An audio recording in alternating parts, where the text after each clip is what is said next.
ನಮಸ್ಕಾರ ಎಲ್ಲರಿಗೂ. ಚಾನಲ್‌ಗೆ ಸ್ವಾಗತ. I hope everyone is fine. Non Rashmi. Previous ವಿಡಿಯೋದಲ್ಲಿ ಸೀಮಂತಕ್ಕೆ ಸೀರೆ ತಗೊಂಡು ಹೋಗಿದ್ದು, ಹಾಗೆ ಯಾವ ಸೀರೆ ತಗೊಂಡೆ ಅಂತ ಕೂಡ ತೋರಿಸಿದ್ದೀನಿ. ಇನ್ನೇನು ನಾಳೆ ಸೀಮಂತ. ಹಾಗಾಗಿ ಇವತ್ತು ಎಲ್ಲ ಪ್ರಿಪರೇಷನ್ ಮಾಡ್ಕೊಳ್ತಾ ಇದೀವಿ. ಬಂದವ್ರಿಗೆ ಅರ್ಶಿನ ಕುಂಕುಮ ಕೊಡೋದಕ್ಕೆ ಬ್ಲೌಸ್ ಪೀಸು, ಬಳೆ, ಅರ್ಶಿನ ಕುಂಕುಮ ಇದನ್ನೆಲ್ಲ ಪ್ಯಾಕ್ ಮಾಡ್ತಾ ಇದೀವಿ. ಎಲ್ಲ ಒಂದು ಕವರಲ್ಲಿ ಪ್ಯಾಕ್ ಮಾಡಿ ಇಟ್ಕೊಂಡ್ರೆ ನಾಳೆ ಅರ್ಶಿನ ಕುಂಕುಮ ಕೊಡ್ತಾ ಈಸಿ ಆಗುತ್ತೆ ಅಂತ ಎಲ್ಲ ಇವತ್ತೇ ಪ್ಯಾಕ್ ಮಾಡಿ ಇಟ್ಕೊಳ್ತಾ ಇದೀವಿ. ಇದನ್ನ ಇವಾಗ ಇದಕ್ಕೆ ಹಾಕು.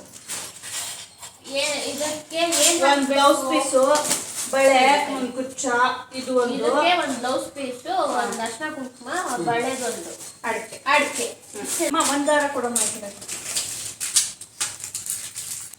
ಸಾಕೇನೆ ದೊಡ್ಡದಾಯ್ತಾ ಕವರು? ಇಲ್ಲ, ಅಡ್ಡಕ್ಕೆ ಹಾಕ್ಬಿಡ್ತೀನಿ, ಸರಿಯಾಗುತ್ತೆ. ಹೆಂಗಮ್ಮ? ಹಿಂಗೆ. ಆಮೇಲೆ ಎಕ್ಸ್ಟ್ರಾ ಕಟ್ ಮಾಡ್ತೀಯಾ? ಎಕ್ಸ್ಟ್ರಾ ಕಟ್ ಮಾಡ್ತೀನಿ. ಎಷ್ಟು ರೌಂಡ್ ಸುತ್ತಾ ಇದೆಯಾ? 2 ರೌಂಡ್ ಸುತ್ತಿದ್ದೀನಿ, ಗಟ್ಟಿ ಬೇಕು ಅಂತ. ನಾನು, ಅಪ್ಪ, ಅಮ್ಮ, ಸುಷ್ಮಾ ಎಲ್ಲ ಕೂತ್ಕೊಂಡು ಪ್ಯಾಕ್ ಮಾಡ್ತಾ ಇದೀವಿ. 4 ಬಳೆನ ಕಟ್ಟಬೇಕಾಗಿತ್ತು. ಹಾಗಾಗಿ ಅದು ನನಗೆ ಗೊತ್ತಾಗ್ತಾ ಇಲ್ಲ. ಅಮ್ಮನ ಹತ್ರ ಕೇಳ್ಕೊಂಡು ಕಟ್ತಾ ಇದ್ದೀನಿ, ಅವ್ರು ಹೇಗೆ ಕಟ್ತಾ ಇದ್ದಾರೆ ಅಂತ. ಅಮ್ಮ ಬೇಗ ಬೇಗ ಕಟ್ತಾ ಇದ್ರು, ನನಗಷ್ಟು ಬೇಗ ಕಟ್ಟಕ್ಕೆ ಆಗ್ತಾ ಇರಲಿಲ್ಲ.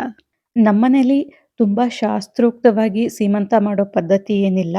ಹಾಗೆ ಸುಮ್ಮನೆ ಅರ್ಶಿನ ಕುಂಕುಮ ಕೊಟ್ಟು ಹೂ ಮುಡಿಸ್ತಾರೆ ಅಷ್ಟೇ. ಬಟ್ ಪಣೀಶ್ಗೆ ಇದನ್ನು ಮಾಡಬೇಕು ಅಂತ ಇಂಟ್ರೆಸ್ಟ್ ಇರೋದ್ರಿಂದ ಏನು ಮಾಡ್ತೀವೋ ಅದನ್ನೇ ಚೆನ್ನಾಗಿ ಮಾಡೋಣ ಅಂತ ಅವ್ರು ಇಷ್ಟಪಟ್ಟು ಮಾಡ್ತಾ ಇರೋದು. ಹಾಗಾಗಿ ನಾಳೆ ಸತ್ಯನಾರಾಯಣ ಸ್ವಾಮಿ ಪೂಜೆ ಮತ್ತು ಸೀಮಂತ ಎರಡನ್ನೂ ಇಟ್ಕೊಂಡಿರೋದು. ಪಣೀಶ್ ಪೂಜೆಗೆ ಬೇಕಾಗಿರೋ ಹೂವು, ಹಣ್ಣು ಎಲ್ಲ ತರೋದಕ್ಕೆ ಮಾರ್ಕೆಟ್ಗೆ ಹೋಗಿದ್ದಾರೆ. ನಾವು ಅಷ್ಟರಲ್ಲಿ ಮನೇಲಿ ಏನೇನು ಕೆಲಸ ಮುಗಿಸ್ಕೊಳಕ್ಕಾಗುತ್ತೋ ಅಷ್ಟು ಮುಗಿಸ್ಕೊಳ್ತಾ ಇದ್ದೀವಿ. ಯಾಕೆಂದರೆ ಬೆಳಗ್ಗೆ ಬೇಗನೆ ಹಾಲ್ಗೆ ಹೋಗಬೇಕು. ಬ್ಲೌಸ್ ಪೀಸ್ ಎಲ್ಲ ಪ್ಯಾಕ್ ಮಾಡಿದ್ದಾಯಿತು. ಇದನ್ನೆಲ್ಲ ಒಂದು ಬ್ಯಾಗ್ ಹಾಕಿ ತೆಗೆದಿಟ್ಕೊಳ್ತಾ ಇದ್ದೀನಿ. ಸಾಮಾನ್ಯವಾಗಿ 7ನೇ ತಿಂಗಳು ಸೀಮಂತ ಆದ ತಕ್ಷಣ ತವ್ರ ಮನೆಗೆ ಕಳಿಸ್ತಾರೆ. ಆದರೆ ನಾನು ಹಾಸ್ಪಿಟಲ್ಗೆಲ್ಲ ಇಲ್ಲೇ ತೋರಿಸ್ಕೊಳ್ತಾ ಇರೋದ್ರಿಂದ, ಬೇಲೂರಲ್ಲಿ ಅಷ್ಟೊಂದು ಫೆಸಿಲಿಟಿ ಎಲ್ಲ ಇಲ್ದಲೇ ಇರೋದ್ರಿಂದ ನಾನು ಡೆಲಿವರಿ ಆದಮೇಲೆ ತವ್ರ ಮನೆಗೆ ಹೋಗ್ತಾ ಇದ್ದೀನಿ. ಹಾಗಾಗಿ ತವ್ರ ಮನೇಲಿ ಮತ್ತೆ ಸೀಮಂತ ಮಾಡೋಕ್ಕಾಗ್ದಲೇ ಇರೋದ್ರಿಂದ ಅಮ್ಮ ನಿನಗೆ ಏನೇನು ತಿನ್ನೋದಕ್ಕೆ ಬೇಕು ಅಂತ ಹೇಳು, ಅದನ್ನೆಲ್ಲ ಇಲ್ಲೇ ಮಾಡಿಕೊಡ್ತೀನಿ ಅಂದರು. ಸೊ ಅವರು ಅದನ್ನೆಲ್ಲ ಇಲ್ಲೇ ಮಾಡಿದರು. ಈ ಸೀಮಂತನ ಎಲ್ಲರೂ ಸೇರ್ಕೊಂಡು ಮಾಡಿದ್ದು ಅಂತಲೇ ಹೇಳಬಹುದು. ಅಫ್ಕೋರ್ಸ್ ಪಣೀಶ್ ಇನಿಷಿಯೇಟಿವ್ ತೊಗೊಂಡು ಚೆನ್ನಾಗಿ ಮಾಡಬೇಕು ಅಂತ ಎಲ್ಲ ಅವರೇ ಮಾಡಿದ್ರು. ಅತ್ತೆ ಮಾವ ಸೀರೆ ಕೊಡಿಸಿದ್ರು, ಅಮ್ಮ ತಿಂಡಿ ಎಲ್ಲ ಮಾಡಿದ್ರು. ತಟ್ಟೆಗಿಡೋದಕ್ಕೆ ಏನೇನು ಸ್ವೀಟ್ಸು, ಕೋಡ್ಬಳೆ ಇದನ್ನೆಲ್ಲ ಅಮ್ಮ ಮನೆಯಲ್ಲೇ ಮಾಡಿದ್ರು. ಹಾಗೆ ಬಂದವರಿಗೆ ಕೊಡೋದಕ್ಕೆ ಉಂಡೆ, ಚಕ್ಲಿ ಇದನ್ನೆಲ್ಲ ಹಾಸನಿಂದನೇ ಮಾಡಿಸ್ಕೊಂಡು ಬಂದಿದ್ರು. ಹಾಗಾಗಿ ಎಲ್ಲರೂ ಸೇರಿಕೊಂಡು ಮಾಡ್ದಂಗೆ ಅನ್ನಿಸ್ತು. ಇವಾಗ ಮಾಡಿರೋ ತಿಂಡಿನೆಲ್ಲ ಪ್ಯಾಕ್ ಮಾಡ್ತಾ ಇದ್ದೀವಿ. ಹೇಗೆ ಅಂದರೆ ಇವಾಗ 7ನೇ ತಿಂಗಳು ಸೀಮಂತ ಆಗಿರೋದ್ರಿಂದ ಮಾಡಿರೋ ಐಟಮ್ನೆಲ್ಲ 7 ಜೋಡಿಸ್ತಾರೆ. 5ನೇ ತಿಂಗಳಲ್ಲಿ 5 ಥರ ಹೂವು, 5 ಥರ ತಿಂಡಿ ಈ ಥರ ಕೊಟ್ಟಿರ್ತಾರೆ. 7ನೇ ತಿಂಗಳಲ್ಲಿ ಏನು ಮಾಡಿರ್ತಾರೋ ಎಲ್ಲ 7 ಥರ ಹೂವು, 7 ಥರ ಸ್ವೀಟ್, 7 ಥರ ಈ ಥರ ಎಲ್ಲ 7 ಜೋಡಿಸಿರ್ತಾರೆ. ಹಾಗಾಗಿ ಎಲ್ಲ ಕೌಂಟ್ ಮಾಡಿ ಚೆನ್ನಾಗಿರೋ ಪೀಸ್ನ ಪ್ಯಾಕ್ ಮಾಡ್ಕೊಳ್ತಾ ಇದ್ದೀವಿ. ಸುಷ್ಮಾ ಅವ್ರ ಅತ್ತೆನೂ ಒಂದು ಸ್ವೀಟ್ ಮಾಡಿಕೊಟ್ಟಿದ್ರು. ಅವರು ಸಕ್ಕರೆ ಪೂರಿ ಮಾಡಿಕೊಟ್ಟಿದ್ರು. ನಿಮ್ಗೆ ಅನ್ನಿಸ್ಬೋದು, ಏನು ಇವಳು ಸಡನ್ನಾಗಿ ಯಾವುದೋ ರ್ಯಾಂಡಮ್ ಪರ್ಸನ್ ನೇಮ್ ತಗೋತಾಳೆ ಅಂತ. ನನ್ನ ಹಳೆ ವಿಡಿಯೋಸ್ ನೋಡಿ, ಆವಾಗ ನಿಮಗೆ ಅರ್ಥ ಆಗುತ್ತೆ. ಹಾಗೆ ಕಂಟಿನ್ಯೂಟಿನೂ ಇರುತ್ತೆ. ನಾನು ಯಾರ್ದಾದ್ರೂ ಹೆಸರು ಹೇಳಿದ್ರೆ ಅವ್ರು ನನಗೆ ಏನಾಗಬೇಕು ಎಲ್ಲ ಸ್ಟಾರ್ಟಿಂಗಿಂದ ಯಾರು ನೋಡ್ಕೊಂಡು ಬಂದಿರ್ತಾರೋ ಅವ್ರಿಗೆ ಗೊತ್ತಾಗ್ತಾ ಇರುತ್ತೆ. ಸೊ ಗೊತ್ತಾಗಿಲ್ಲ ಅಂದರೆ ಪ್ರೀವಿಯಸ್ ವಿಡಿಯೋಸ್ ನೋಡಿ, ಆವಾಗ ನಿಮಗೆ ವ್ಲಾಗ್ ನೀಟಾಗಿ ಅರ್ಥ ಆಗ್ತಾ ಹೋಗುತ್ತೆ. ಚಾನಲ್ಗೆ ಇನ್ನೂ ಯಾರಾದರೂ ಸಬ್ಸ್ಕ್ರೈಬ್ ಆಗಿಲ್ಲ ಅಂದರೆ ಸಬ್ಸ್ಕ್ರೈಬ್ ಆಗಿ. ಆವಾಗ ನಾನು ಪೋಸ್ಟ್ ಮಾಡೋ ವೀಡಿಯೋಸ್ನ ನೀವು ಈಸಿಯಾಗಿ ನೋಡ್ಬೋದು. ಎಲ್ಲರಿಗೂ ವೀಡಿಯೋಸ್ ಪೋಸ್ಟ್ ಮಾಡಿದ ತಕ್ಷಣ ನೋಡೋದಕ್ಕಾಗಲ್ಲ, ಬ್ಯುಸಿ ಇರ್ತೀರ. ಹಾಗಾಗಿ ಸಬ್ಸ್ಕ್ರೈಬ್ ಆಗಿದ್ದರೆ ನೀವು ಫ್ರೀ ಆದಾಗ ಸಬ್ಸ್ಕ್ರಿಪ್ಷನ್ ಟ್ಯಾಬ್ಗೆ ಹೋಗಿ ಆರಾಮಾಗಿ ವೀಡಿಯೋಸ್ನ ನೋಡ್ಬೋದು. ಇಷ್ಟೆಲ್ಲ ಪ್ಯಾಕ್ ಮಾಡಾದ್ಮೇಲೆ ಇನ್ನೂ ಸೂಟ್ಕೇಸ್ ಪ್ಯಾಕ್ ಆಗಬೇಕು, ಬಟ್ಟೆ ಎಲ್ಲ ತೆಗೆದಿಟ್ಕೋಬೇಕು. ಹಾಲ್ ಸ್ವಲ್ಪ ದೂರ ಇರೋದ್ರಿಂದ ನಾವು ಬೆಳಗ್ಗೆ ಬೇಗನೆ ಹೊರಡಬೇಕಾಗಿದೆ.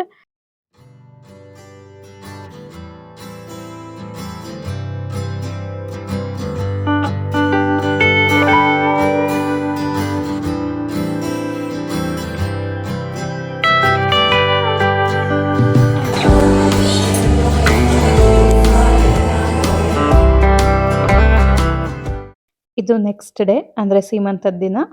ಬೇಗನೆ ಬಂದು ರೆಡಿ ಆಗಿದ್ವಿ. ಸ್ಟೇಜ್ ಡೆಕೋರೇಷನ್ಗೆಲ್ಲ ಈವೆಂಟ್ ಪ್ಲಾನರ್ಗೆ ಹೇಳಿದ್ವಿ. ಅವರು ಅಷ್ಟೇ ಬೆಳಗ್ಗೆ 6:15 ಅಂತ ಹೇಳಿದರು. ಅವರು 6:15ಗೆಲ್ಲ ಬಂದು ರೆಡಿ ಮಾಡಿಕೊಟ್ಟು ಹೋದರು. ಅವರು ಏನು ಜಾಸ್ತಿ ಟೈಮ್ ತೊಗೊಳ್ಳಿಲ್ಲ, ಎಲ್ಲ ಬೇಗನೆ ಬಂದು ರೆಡಿ ಮಾಡಿದ್ರು. ಅವ್ರಿಗೆ ಬರೀ ನಾವು ಸ್ಟೇಜ್ ಡೆಕೋರೇಷನ್ ಹೇಳಿದ್ವಿ. ಸತ್ಯನಾರಾಯಣ ಸ್ವಾಮಿ ಪೂಜೆದು ಅವ್ರಿಗೇನು ಹೇಳಿರಲಿಲ್ಲ, ಅದನ್ನೆಲ್ಲ ನಾವೇ ಮಾಡ್ಕೊಂಡ್ವಿ. ಇನ್ನು ಪ್ಲೇಟ್ಸ್ಗೆಲ್ಲ ಏನೇನು ಇಟ್ಟಿದ್ವಿ ಅಂದರೆ ಕೊಬ್ಬರಿ ಮಿಠಾಯಿ, ಮೈಸೂರು ಪಾಕ್, ಕೋಡ್ಬಳೆ, ಬೇಸನ್ ಲಾಡು, ಆಮೇಲೆ ಕಡಲೆ ಬೀಜ ಮತ್ತೆ ಹುರ್ಗಡ್ಲೆ ಇದೆರಡ್ರದ್ದು ಗೋಪುರ ಥರ ಮಾಡಿಸ್ಕೊಂಡು ಬಂದಿದ್ರು ಅಮ್ಮ ಹಾಸನಿಂದನೇ. ಯಾರಿಗೆ ನಾವು ಉಂಡೆ ಚಕ್ಲಿ ಆರ್ಡರ್ ಕೊಟ್ಟಿದ್ವೋ ಅವ್ರ ಹತ್ರನೇ ಈ ಥರ ಗೋಪುರ ಮಾಡಿಸಿರ್ತಾರೆ.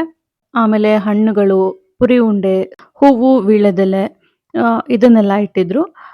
ಅಂದ್ರೆ ನಾವು ಎಷ್ಟು ಐಟಮ್ ಇಡಬೇಕು ಅಂತ ಅನ್ಕೊಂಡಿರ್ತೀವೋ ಅದನ್ನ ಹೇಳಿದ್ರೆ ಅಷ್ಟು ಪ್ಲೇಟ್ ಡೆಕೋರೇಷನ್ ಮಾಡ್ಕೊಡ್ತಾರೆ. ಆಮೇಲೆ ಕ್ಲೀನಾಗೇನೆ ಪ್ಲೇಟ್ ಡೆಕೋರೇಷನ್ ಮಾಡಿದ್ರು. ಅವರು ಟ್ರೇ ಒಳಗೇನೆ ಯೂಸ್ ಆ್ಯಂಡ್ ಥ್ರೋ ಪೇಪರ್ ಎಲ್ಲ ಹಾಕ್ಬಿಟ್ಟು ಅದ್ರ ಮೇಲೆ ಸ್ವೀಟ್ಸ್ ಎಲ್ಲ ಇಟ್ಟು ರ್ಯಾಪ್ ಮಾಡಿದ್ರು. ಸೊ ಕ್ಲೀನಾಗೇ ಮಾಡಿದ್ರು. ಇದ್ರ ಬಗ್ಗೆ ಎಲ್ಲ ಏನಾದರೂ ಡೀಟೇಲ್ಸ್ ಬೇಕಂದ್ರೆ ಕಮೆಂಟ್ ಮಾಡಿ. ನಾನು ನೆಕ್ಸ್ಟ್ ವಿಡಿಯೋನಲ್ಲಿ ಹೇಳ್ತೀನಿ. ಇನ್ನು ಸತ್ಯನಾರಾಯಣ ಸ್ವಾಮಿ ಪೂಜೆನ ಅತ್ತೆ ಮಾವ ಮಾಡಿದ್ರು. ನಾವು ಬರೀ ಸಂಕಲ್ಪಕ್ಕೆ ಕೂತಿದ್ವಿ ಅಷ್ಟೇನೆ. ಇದ್ರದ್ದು ವಿಡಿಯೋ ನನಗೆ ಮಾಡ್ಕೊಳ್ಳೋದಕ್ಕಾಗಿಲ್ಲ. ಗೆಸ್ಟ್ಸ್ ಎಲ್ಲ ಬಂದ್ಬಿಟ್ರು. ಸೊ ನಾನು ಗೆಸ್ಟ್‌ನೆಲ್ಲ ಮಾತಾಡ್ಸೋದ್ರಲ್ಲಿ ಬ್ಯುಸಿ ಆಗ್ಬಿಟ್ಟೆ. ಸೊ ಒಂದು ಫೋಟೋ ಆಡ್ ಮಾಡ್ತೀನಿ ನೋಡಿ. ಇಲ್ಲಿ ನನ್ನ ಕಸಿನ್ಸ್ ಉಂಡೆ ಚಕ್ಲಿ ಎಲ್ಲ ಹಾಕ್ತಾ ಇದ್ದಾರೆ. ನೆನ್ನೆ ನಾವು ಬ್ಲೌಸ್ ಪೀಸ್ ಎಲ್ಲ ಪ್ಯಾಕ್ ಮಾಡ್ಕೊಂಡ್ ಬಂದಿದ್ವಲ್ಲ, ಅದನ್ನ ಬ್ಯಾಗಿಗೆ ಹಾಕಿರ್ಲಿಲ್ಲ. ತಗೊಂಡ್ ಬರೋದಕ್ಕೆ ಲಗೇಜ್ ಜಾಸ್ತಿ ಆಗತ್ತೆ ಅಂತ ಅದನ್ನೆಲ್ಲ ಹಾಗೆ ಹಾಕೊಂಡ್ ಬಂದಿದ್ವಿ. ಇಲ್ಲಿ ಹಾಲಿಗೆ ಬಂದ್ಮೇಲೆ ಬ್ಯಾಗಿಗೆ ಬ್ಲೌಸ್ ಪೀಸ್ ಹಾಕಿ, ಉಂಡೆ ಚಕ್ಲಿ ಹಾಕಿ, ವೀಳ್ಯದೆಲೆ ಹಾಕಿದ್ವಿ.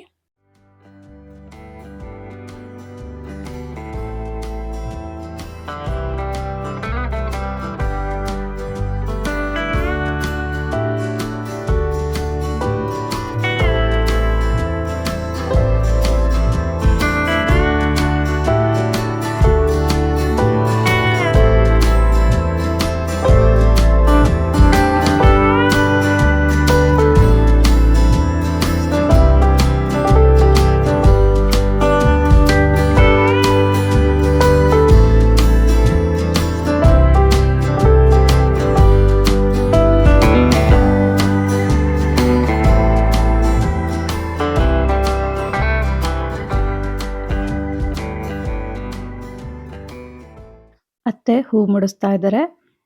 ನಾನು ಆಗ್ಲೇ ಹೇಳ್ದಂಗೆ ತುಂಬ ಏನು ಶಾಸ್ತ್ರೋಕ್ತವಾಗಿ ನಮ್ಮನೇಲಿ ಸೀಮಂತ ಮಾಡೋ ಪದ್ಧತಿ ಇಲ್ಲ. ಇಲ್ಲಿ ಏನು ಜೋಡಿಸಿರ್ತಾರೆ ಇದನ್ನೆಲ್ಲ ಮುಟ್ಟಿಸ್ತಾರೆ ಅಷ್ಟೇನೆ ಒಂದ್ಸಲ. ಅಪ್ಪ ಪಣೀಶ್‌ನು ಕರೀತಾ ಇದ್ದಾರೆ, ಬನ್ನಿ ನೀವು ಪಕ್ಕಕ್ಕೆ ನಿಂತ್ಕೊಳ್ಳಿ ಅಂತ. ಕೆಲವೊಬ್ರ ಮನೆಯಲ್ಲಿ ಗಂಡ ಹೆಂಡತಿ ಇಬ್ರನ್ನೂ ಕೂರ್ಸಿನೇ ಶಾಸ್ತ್ರ ಮಾಡ್ತಾರೆ ಅಥವಾ ಆರತಿ ಮಾಡ್ತಾರೆ. ನಮ್ಮನೆಯಲ್ಲಿ ಆ ಥರ ಪದ್ಧತಿ ಏನಿಲ್ಲ. ಮೋಸ್ಟ್ಲಿ 3 ಜನ ಆಗ್ತೀವಿ ಅಂತ ಆ ಥರ ಕೂರ್ಸಲ್ಲ ಅನ್ಸುತ್ತೆ. ನಿಮ್ಮನೇಲೆಲ್ಲ ಹೇಗ್ ಮಾಡ್ತಾರೆ? ನಿಮ್ಮನೆ ಪದ್ಧತಿ ಏನು ಅಂತ ಕಮೆಂಟ್ ಮಾಡಿ ಹೇಳಿ. ಇಲ್ಲಿ ಮನೆಯವರೆಲ್ಲ ಸೇರ್ಕೊಂಡು ಒಂದೊಂದು ಟ್ರೇನೇ ಪಾಸ್ ಮಾಡ್ತಾ ಇದ್ದಾರೆ ನಮ್ಮತ್ತೆಗೆ ಕೊಡೋದಕ್ಕೆ. ಒಟ್ನಲ್ಲಿ ಇವತ್ತಿನ ದಿವಸ ಅಂತೂ ತುಂಬಾನೇ ಚೆನ್ನಾಗಿತ್ತು. ನಾವು ಕರೆದವ್ರು ಎಲ್ಲರೂ ಬಂದಿದ್ರು. ತುಂಬಾ ಖುಷಿ ಆಯ್ತು ನಮ್ಗೆ. ನಾವ್ ಅನ್ಕೊಂಡಂಗೆ ಎಲ್ಲ ಆಯ್ತು. ಹಾಗಾಗಿ ತುಂಬಾನೇ ಖುಷಿ ಆಯ್ತು.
ಇವಾಗ ಅಮ್ಮ ಸುಷ್ಮಾ ಅರ್ಶಿನ ಕುಂಕುಮ ಕೊಡ್ತಾ ಇದ್ದಾರೆ. ಅಂದ್ರೆ ಆ ಟ್ರೇಗಳನ್ನೆಲ್ಲ ಮುಟ್ಟಿಸ್ತಾ ಇದ್ದಾರೆ.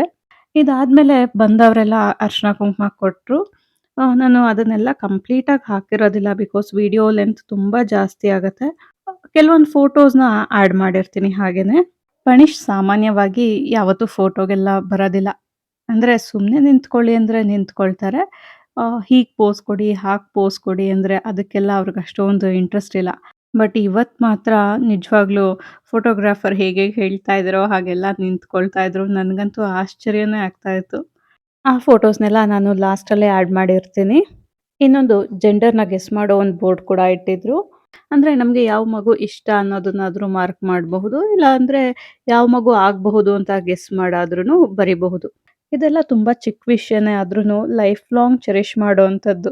ನೋಡೋಣ ಕಮ್ಮಿಂಗ್ ವಿಡಿಯೋಸಲ್ಲಿ ಗೊತ್ತಾಗುತ್ತೆ ಎಷ್ಟು ಜನದ ಗೆಸ್ ಕರೆಕ್ಟ್ ಆಗಿದೆ ಅಂತ.